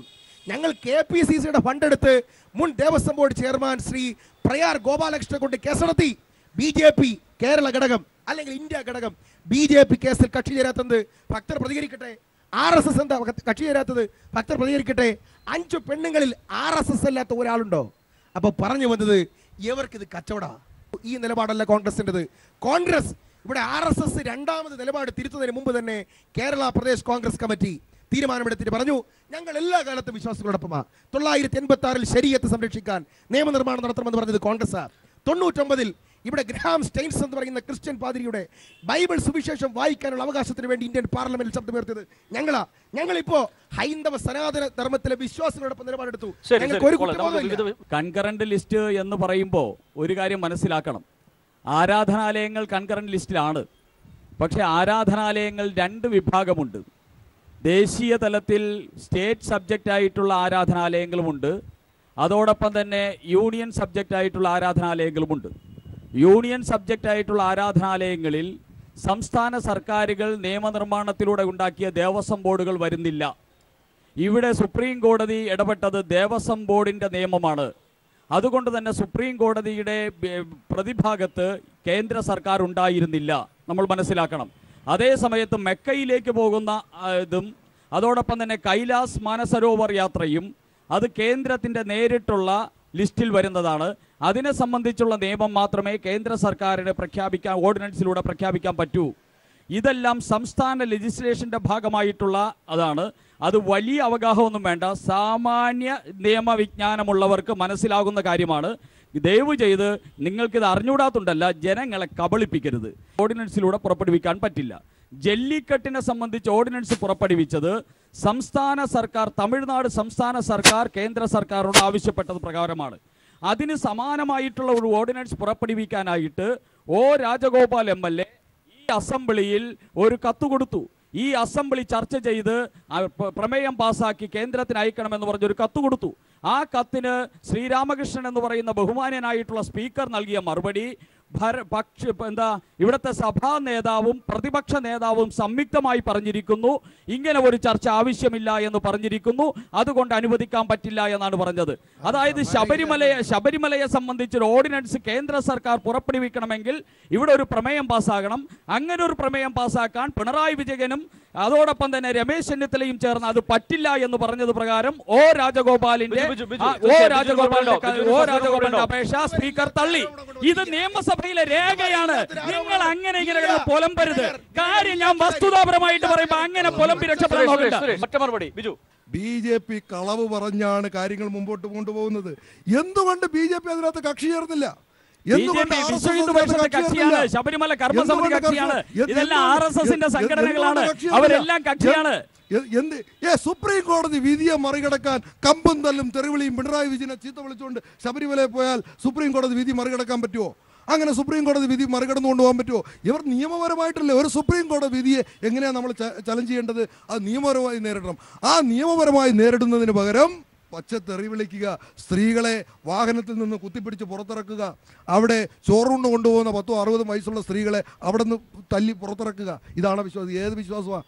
ഈ നീചമായ BJPയുടെ രാഷ്ട്രീയം ഇത് ജനങ്ങളോട് പറയും. ഇത് വിശ്വാസികളല്ല, ഇത് അവിശ്വാസികളാണ്. അവിശ്വാസികൾക്ക് മാത്രമേ ശരണമയ്യപ്പ എന്ന് വിളിച്ചുകൊണ്ട് പച്ച തെറി വിളിക്കാൻ കഴിയൂ. എന്തിനു പറയും? ദേവസ്വം ബോർഡിന്റെ അമ്പലത്തിൽ കാണിക്കയിടരുതെന്ന് പറഞ്ഞവരാണ് ഇവർ. ഏത് അമ്പലത്തിനെ ശക്തിപ്പെടുത്തുന്നത്? ഏത് വിശ്വാസത്തിനെ അവർ ശക്തിപ്പെടുത്തുന്നത്? ഇത് ഈ തെരഞ്ഞെടുപ്പിൽ ജനങ്ങൾ പ്രതികരിക്കും. വോട്ടർമാരിലേക്ക് കൂടി പോകേണ്ടതുണ്ട്. തീർച്ചയായും ചോദ്യങ്ങൾ വളരെ ചുരുക്കി ചോദിക്കും. കഴിഞ്ഞ വർഷം കേന്ദ്ര സർക്കാർ ഒരു ട്രാൻസ്ജെൻഡർ പോളിസി എന്ന പേരിൽ ലോക്സഭയിൽ പാസ്സാക്കിയിട്ടുണ്ടായിരുന്നു.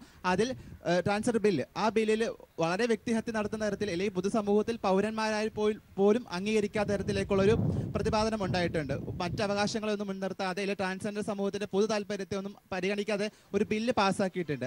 ആ ബില്ലിനെ കുറിച്ച് താങ്കൾക്ക് എന്താണ് പറയാനുള്ളത് BJP പ്രതിനിധി എന്ന നിലയ്ക്ക്? സുരേഷിനോടാണ് ചോദ്യം. ട്രാൻസ്ജെൻഡർ സമൂഹത്തെ മുഖ്യധാരയിൽ നിലനിർത്തണമെന്നും മുഖ്യധാരയിലേക്ക് കൊണ്ടുവരണമെന്നും അവരെ സംരക്ഷിക്കപ്പെടണമെന്നുള്ള കാര്യത്തിൽ ഭാരതീയ ജനതാ പാർട്ടി ആ വിഭാഗത്തിൽപ്പെട്ട മുഴുവൻ സഹോദരന്മാരോട് മുഴുവൻ ആൾക്കാരോടൊപ്പം എക്കാലത്തുമുണ്ട്. ഈ വന്നിരിക്കുന്ന ബില്ലിനെ സംബന്ധിച്ച് എന്തെങ്കിലും ആക്ഷേപങ്ങളുണ്ടെങ്കിൽ ആ ആക്ഷേപങ്ങൾ പരിഗണിക്കാമെന്ന് കേന്ദ്ര സർക്കാർ തന്നെ പറഞ്ഞു കഴിഞ്ഞിരിക്കുന്നു.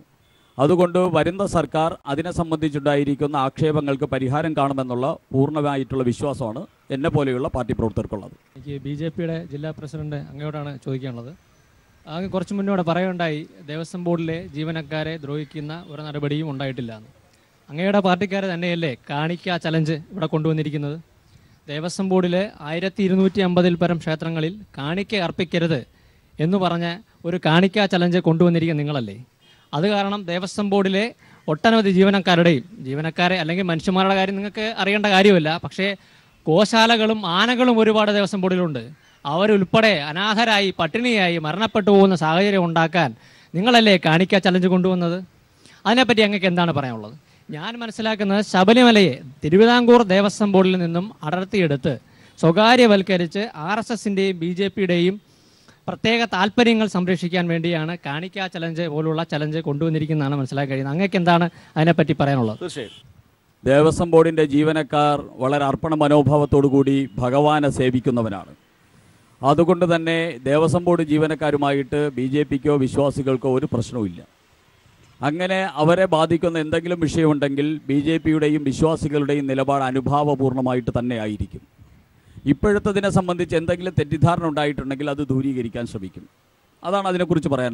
നമ്മൾ തമ്മിൽ ഒരു തർക്കത്തിൻ്റെ വിഷയമില്ല. കാരണം നിങ്ങൾ ദൈവത്തെ സേവിക്കുന്നവരാണ്. ആ ഒരു ബഹുമാനവും സ്നേഹവും ആദരവും നിങ്ങൾക്കും ലഭിക്കുന്നു. ഭഗവാന് കിട്ടുന്നതോടൊപ്പം തന്നെ നിങ്ങൾക്കും ലഭിക്കുന്നു.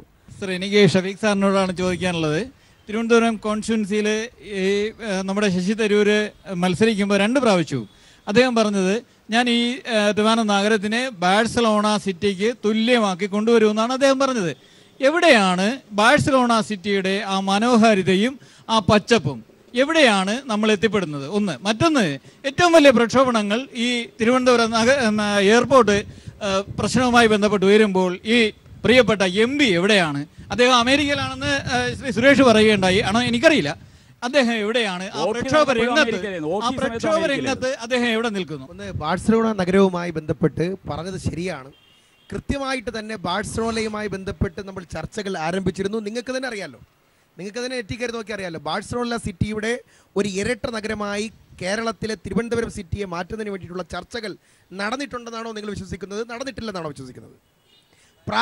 ഒരു ചർച്ചയെങ്കിലും നടന്നിട്ടുണ്ടെന്നാണോ വിചാരിക്കുന്നത്? ഇല്ലെന്നാണോ വിചാരിക്കുന്നത്? ഞാൻ ചോദിച്ചതിന് ഉത്തരം തരൂ. ബാഴ്സലോണ സിറ്റിയിൽ പോയി ബാഴ്സലോണ മേയറുമായി ബന്ധപ്പെട്ട് പ്രാഥമിക ചർച്ചകൾ നടത്തിയിട്ടുണ്ട്. പക്ഷേ അതിന്റെ രണ്ടാം ഘട്ടത്തിലേക്ക് പോകാൻ കഴിഞ്ഞില്ല എന്നുള്ള കാര്യം സത്യമാണ്. പക്ഷേ നിങ്ങളുടെ കാര്യം, നിങ്ങൾ ഈ രാജ്യത്തൊന്നും ഇല്ല, അമേരിക്കയിലാണെന്ന് പറഞ്ഞല്ലോ. നിങ്ങൾ ഒരു കാര്യം സഹോദര ഇടതുപക്ഷത്തിന്റെ എത്രയോ എംപിമാരുണ്ടായിരുന്നു സഹോദര. BJP-യുടെ ഇവിടെ പിന്നെ മന്ത്രി തന്നെ ഉണ്ടായിരുന്നല്ലോ, രാജഗോപാൽ. ഒറ്റ ചോദ്യം, ഇവിടെ UAE കോൺസുലേറ്റ്, ഈ റോഡ് നേരെ പോയാൽ UAE കോൺസുലേറ്റ് കാണാം. അവിടെ നിന്ന് അല്പം അങ്ങോട്ട് മാറിയാൽ റഷ്യൻ കോൺസുലേറ്റ് കാണാം. അതിൽ നിന്ന് അപ്പുറത്തോട്ട് മാറിയാൽ ജർമ്മൻ വിസ കേന്ദ്രം കാണാം.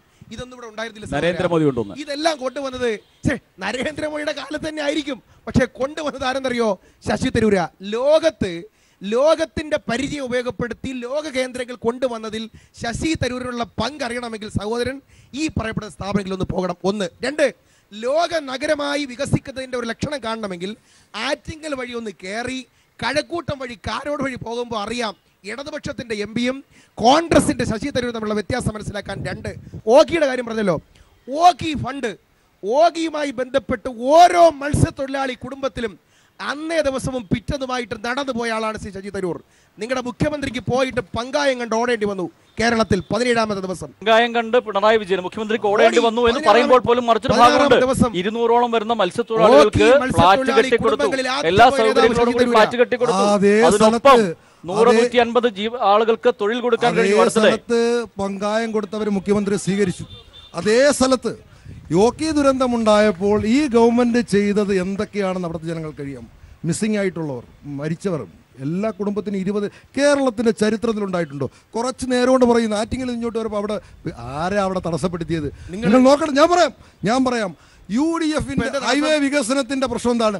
ഹൈവേ വികസനത്തിന് ആദ്യം വേണ്ടത് ഭൂമി ഏറ്റെടുക്കലാണ്. UDF ഭരിക്കുന്ന 5 വർഷക്കാലം ഇപ്പൊ ഏറ്റെടുത്തല്ലോ. ഇപ്പൊ സ്ഥലം ഏറ്റെടുത്ത് നിങ്ങൾ നോക്കണം. സർവേ എന്നും പറഞ്ഞ ഒരു ചുക്ക് ഞാൻ പറയട്ടെ, 5 വർഷം ഈ തെറ്റായ ക്യാമ്പയിൻ ഒന്നും കേരളത്തിൽ ഏശാൻ വേണ്ടി പോകുന്നില്ല. ഇവിടെ BJP-ക്കെതിരെ കോൺഗ്രസിനെതിരെ. കാരണം ഇവർ രണ്ടും ചെയ്യുന്നത് ജനവിരുദ്ധമാണ്.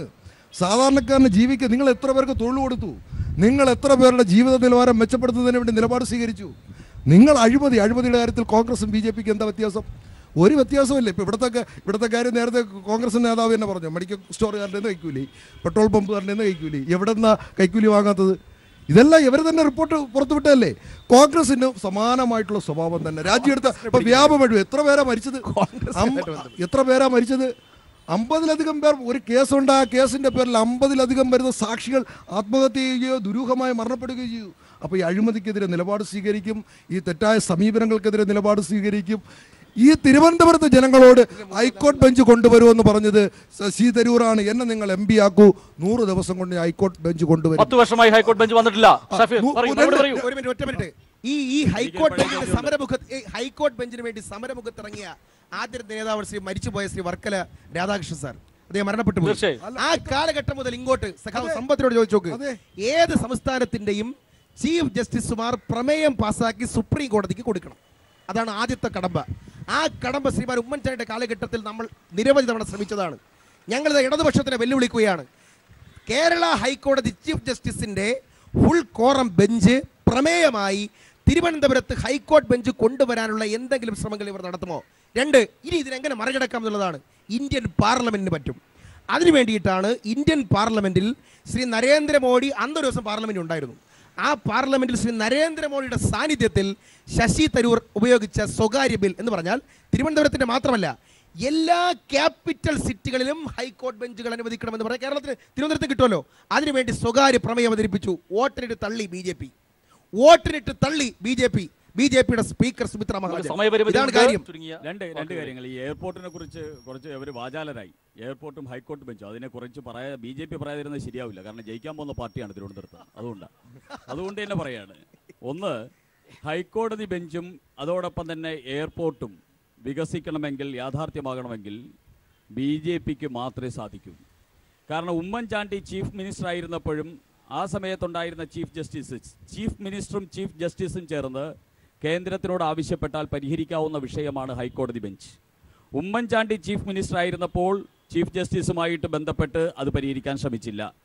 പിണറായി വിജയൻ ചീഫ് മിനിസ്റ്റർ ആയിരിക്കുന്ന സമയത്തും ചീഫ് ജസ്റ്റിസുമായി ബന്ധപ്പെട്ട് അത് പരിഹരിക്കാൻ ശ്രമിക്കുന്നില്ല. കാരണം തിരുവനന്തപുരത്ത് വരരുത് എന്ന് ഇവർ രണ്ടുപേരും ആഗ്രഹിക്കുന്നു. ഒന്ന്. രണ്ടാമത് എയർപോർട്ടിന്റെ വിഷയം. ഈ തിരുവനന്തപുരത്തിന് നന്നാക്കാൻ അദാനിക്ക് സാധിക്കുമെങ്കിൽ അദാനിക്ക്, യൂസഫ് അലിക്ക് സാധിക്കുമെങ്കിൽ യൂസഫ് അലിക്ക്, രവി പിള്ളയ്ക്ക് സാധിക്കുമെങ്കിൽ രവി പിള്ളയ്ക്ക്, ആരെങ്കിലും തിരുവനന്തപുരം എയർപോർട്ട് നന്നാക്കട്ടെ. പിണറായി വിജയൻ ഉമ്മൻചാണ്ടിക്ക് സാധിക്കില്ല എന്ന് 60 വർഷം കൊണ്ട് ബോധ്യായില്ലേ? ഈ കമ്മ്യൂണിസ്റ്റ് പാർട്ടി നേതൃത്വം നൽകുന്ന കൊച്ചിൻ എയർപോർട്ടിന് വേണ്ടിയും കമ്മ്യൂണിസ്റ്റ് പാർട്ടി നേതൃത്വം നൽകുന്ന കണ്ണൂർ എയർപോർട്ടിന് വേണ്ടിയുമുള്ള ലോബിയാണ് ഇവിടെ നടക്കുന്നത്. തിരുവനന്തപുരം എയർപോർട്ടിനെ നശിപ്പിക്കുകയാണ്. ഇതിനെ ഉയർത്തിയെടുപ്പിക്കണമെങ്കിൽ BJPക്ക് മാത്രമേ സാധിക്കൂ. അത് സ്വകാര്യവൽക്കരണത്തിലൂടെ മാത്രമേ സാധിക്കൂ. അരി എത്രയെന്ന് ചോദിച്ചാൽ പാറങ്ങഴിയെന്ന് പറയും. ഇവിടെ പ്രശ്നം എന്താണ്? നിങ്ങൾ എന്തിനത് സ്വകാര്യ സർക്കാരിന്റെ ഭൂമി, സർക്കാർ ഏറ്റെടുത്തു കൊടുത്ത ഭൂമി, നിങ്ങൾ എന്തിനത് അദാനി എന്ന് കൊടുക്കാൻ പറയുന്നത്? വികസനമില്ല, മറ്റേതാണ്. ഞങ്ങൾ ഏറ്റെടുക്കാമെന്ന് സംസ്ഥാന സർക്കാർ ഏറ്റെടുത്ത് നിങ്ങൾക്ക് അദാനിയോടാണോ വിധേയത്വം? കേരളത്തിലെ ജനങ്ങളോടാണോ വിധേയത്വം? ഒരു ഗവൺമെന്റ് പറയുന്നു ഞങ്ങൾ ഇത് ഏറ്റെടുത്തുകൊള്ളാം, ഞങ്ങളുമായി അതുമായി ബന്ധപ്പെട്ട് കരാറുണ്ട്, ഞങ്ങൾ ഏറ്റെടുത്ത് നടത്തിക്കൊള്ളാൻ പറ്റില്ല, ഞങ്ങൾ തക്കാപ്പേശിക്ക് അദാനിക്ക് കൊടുത്തു. ഞങ്ങൾ 160 ഏക്കർ ഭൂമിയും അദാനിക്ക് കൊടുത്തു. തെരഞ്ഞെടുപ്പ് വരപ്പം കോൺഗ്രസ് ആയിരുന്നാലും BJP ആയിരുന്നാലും ഇത്തരം തെറ്റായ മുദ്രാവാക്യങ്ങൾ വെക്കരുത്. നിങ്ങൾ ഈ പറഞ്ഞ ഓരോന്നും കളവാണെന്ന് കേരളത്തിലെ ജനങ്ങൾക്കറിയാം, തിരുവനന്തപുരത്തെ ജനങ്ങൾക്കറിയാം. അതിൻ്റെ എല്ലാം രേഖകൾ വരും ദിവസങ്ങൾ ജനങ്ങളുടെ മുമ്പിൽ വരാൻ പോവുകയാണ്. അതിശക്തമായിട്ടുള്ള പ്രതിഷേധമായിരിക്കും തെരഞ്ഞെടുപ്പിൽ ജനങ്ങളുടെ ഭാഗത്തുനിന്നുണ്ടാവാൻ വേണ്ടി പോകുന്നത്. കേന്ദ്രത്തിൽ 543 അംഗ പാർലമെന്റിലേക്ക് ഇവിടെ നിന്ന് CPMന്റെയോ CPIയുടെയോ കേരളത്തിൽ നിന്നുള്ള 2-3 MPമാർ പോയിട്ട് കാര്യമില്ലെന്നും, ഇവിടെ ഭൂരിപക്ഷത്തിൽ കോൺഗ്രസിന്റെ ഒരെണ്ണം കൂടുതൽ വന്നാൽ അത് BJPയെ മറിക്കാൻ ഉതകും എന്നുള്ള രാഷ്ട്രീയം ഞങ്ങൾ ചർച്ച ചെയ്യും. രണ്ടാമത്തെ കാര്യം 2014 ലോക്സഭാ തെരഞ്ഞെടുപ്പിൽ ശശി തരൂരിനെതിരെ ഉണ്ടായിരുന്ന ആരോപണങ്ങളോ അങ്ങനെയുള്ള കാർമ്മികങ്ങളോ ഇപ്പം ഇല്ല. കോടിക്കണക്കിന് രൂപയുടെ പ്രോജക്റ്റുകൾ, ഓഖി ഉൾപ്പെടെയുള്ള പ്രദേശങ്ങളിലെ നിറഞ്ഞ സാന്നിധ്യം, ഒരു ലോക നായകൻ എന്നുള്ള ഇമേജ് ഉൾപ്പെടെ മുന്നിട്ട് കൊണ്ട് പോകുമ്പോൾ സത്യത്തിൽ ഈ രണ്ട് മുന്നണിക്കും സ്ഥാനാർത്ഥി പോലുമില്ല. ഞങ്ങൾ ഒരു കാര്യം ഉറപ്പിച്ച് പറയാം, ഐക്യ ജനാധിപത്യ മുന്നണിയുടെ ഏറ്റവും ഷുവർ സീറ്റുകളിലൊന്നായി തിരുവനന്തപുരം മാറുമ്പോൾ BJPയെ 3ാം സ്ഥാനത്തെത്തിക്കാൻ ഇടതുപക്ഷ ജനാധിപത്യ മുന്നണി പേയ്മെന്റ് സീറ്റുകളെങ്കിലും കൊടുക്കാതെ നല്ലൊരു കാൻഡിഡേറ്റ് ഇറങ്ങുമെന്നുള്ളതാണ് പറയുന്നത്. സത്യത്തിൽ ഇപ്പോൾ അവർക്ക് ഇപ്പോഴും കാൻഡിഡേറ്റ് ഇല്ല. വളരെ ചുരുക്കി ഒന്ന്, തിരുവനന്തപുരത്തെ സംബന്ധിച്ച് ശശി തരൂരിന് വളരെ നല്ലൊരു കാര്യം ശ്രീ ഷഫീർ പറഞ്ഞു. ശശി തരൂരിനെതിരെ ആരോപണം ഇല്ല, നേരത്തെ ഉണ്ടായിരുന്നു എന്ന്. ഇപ്പോൾ ശശി തരൂർ ആരോപണ വിധേയനല്ല, പ്രതിയാണ്. ഡൽഹിയിലെ കോടതിയിൽ ചെന്ന് ഭാര്യ മരിച്ചതിന്റെ പേരിൽ പ്രതിക്കൂട്ടിൽ നിൽക്കുകയാണ്. രണ്ടാമത് BJPയെ സംബന്ധിച്ചിടത്തോളം ഈ കടലോര മേഖലയിൽ ഫിഷറീസ് ഡിപ്പാർട്ട്മെന്റ് ഇത്രയും കാലമായി കോൺഗ്രസുകാർക്കോ കമ്മ്യൂണിസ്റ്റുകാർക്കോ കൊണ്ടുവരാൻ സാധിക്കാത്ത, കടലോര മേഖലയിലെ സഹോദരന്മാർക്ക് ഗുണം ചെയ്യുന്ന ഫിഷറീസ് ഡിപ്പാർട്ട്മെന്റ് പ്രഖ്യാപിച്ച ഭരണകൂടമാണ് BJP ഭരണകൂടം. അതുപോലെ തന്നെ 10% സംവരണം, മുന്നോക്ക ജനവിഭാഗങ്ങൾക്ക് 10% സംവരണം, പിന്നോക്കക്കാരുടെ സംവരണത്തെ ബാധിക്കാതെ അതുകൊണ്ടുവന്ന ഗവൺമെന്റാണ് BJP ഗവൺമെന്റ്. ഈ ഗവൺമെന്റിന് അനുകൂലമായിട്ടുള്ള ചിന്തയായിരിക്കും തിരുവനന്തപുരത്തുണ്ടാകുക. LDFന് സ്ഥാനാർത്ഥിയില്ല എന്നുള്ള ആക്ഷേപമാണ് മുന്നോട്ട് വയ്ക്കുന്നത്. മറുപടി പറയൂ. LDFന് കേരളത്തിലെ എല്ലാ മണ്ഡലത്തിലും ഏറ്റവും നല്ല സ്ഥാനാർത്ഥികൾ തന്നെ പ്രഖ്യാപിക്കും. 2004 വാജ്പേയിയെ തോപ്പിക്കാൻ കോൺഗ്രസിനല്ല, കോൺഗ്രസിന് കൈപ്പത്തി ചിഹ്നത്തിൽ ഒരാളിനെ പോലും പാർലമെന്റിൽ തെരഞ്ഞെടുക്കാൻ സാധിച്ചില്ല. ഇവിടെ അതിനേക്കാൾ വലിയ വികാരമായിരിക്കും മോദിക്കെതിരെ ഈ തെരഞ്ഞെടുപ്പിൽ വരാൻ വേണ്ടി പോകുന്നത്. അതുകൊണ്ട് ചരിത്രപരമായിട്ടുള്ള വിജയമായിരിക്കും കേരളത്തിൽ ഈ തെരഞ്ഞെടുപ്പിലുള്ള. പടക്കളത്തിന്റെ ഈ എപ്പിസോഡ് ഇവിടെ പൂർത്തിയാവുകയാണ്. നിയമസഭയ്ക്ക് മുന്നിൽ നിന്നുമാണ് പടക്കളത്തിന്റെ ആദ്യ എപ്പിസോഡ് അരങ്ങേറിയത്. ഈ ചർച്ചയിൽ പങ്കെടുത്ത എല്ലാവർക്കും നന്ദി. ജനാധിപത്യ രാജ്യത്ത് വോട്ടർമാർ തന്നെയാണ് രാജാക്കന്മാർ. ആര് വീഴും ആര് വാഴും. വീണ്ടും നാളെ ഇതേ സമയം നമുക്ക് കണ്ടുമുട്ടാം. ചർച്ചയിൽ പങ്കെടുത്ത Shri advocate Suresh, advocate BRM Shafeer, Shri P. Biju, ഒപ്പം വോട്ടർമാർ എല്ലാവർക്കും നന്ദി, നമസ്കാരം.